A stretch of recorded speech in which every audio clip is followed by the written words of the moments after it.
Maybe it's because we're the movie generation, but it seems natural to put ourselves in the role of the hero.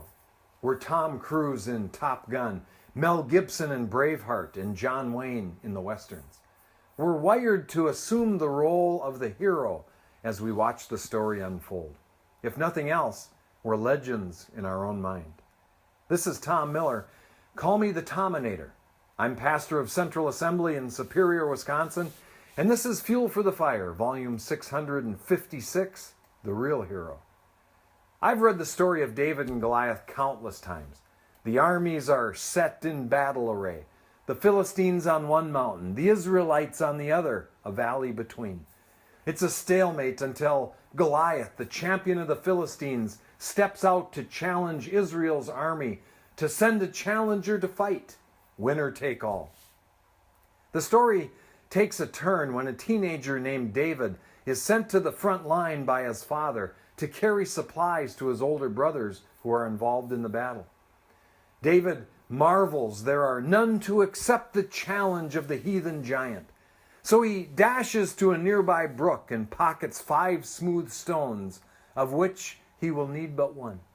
He places a single stone in his sling, twirls it over his head a few times, and launches the projectile toward his towering foe.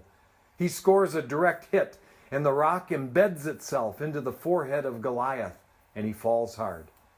David pounces, pulls the sword from Goliath's sheath, and lops off his noggin.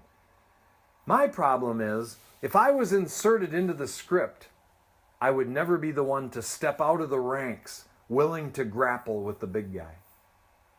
And over the years, as I've read the story, I often felt more than a little inadequate, knowing I wouldn't have had what it takes to save the day. I figure I should be able to trust God enough to overcome my fears and conquer all of life's giants. But somewhere along life's way, I realized I'm not the hero in the story. In fact, David is a type of Christ. Jesus is the real hero. And now it all makes sense. Jesus steps into our world, defeats the devil, sin, death, and the grave. Meanwhile, we're the soldiers holding out till Goliath plants his face in the dirt. And then we charge out of our foxholes with newfound bravado, giving chase to the fleeing Philistines, ready to plunder the booty and gather the spoil. Now that I can relate to. I'm the Israeli soldier. I'm that guy. Jesus is the real hero. Like David said, all this assembly shall know that the Lord saves not with sword and spear, for the battle is the Lord's, and he will give you into our hands. That's what I'm talking about. And just between you and me, we're all better off if I don't have to be the hero. It's questionable just letting me be in the army. But as long as we have Jesus as the real hero, we're good to go. That's the way I see it. And that's a little fuel for the fire. And remember, I love you guys.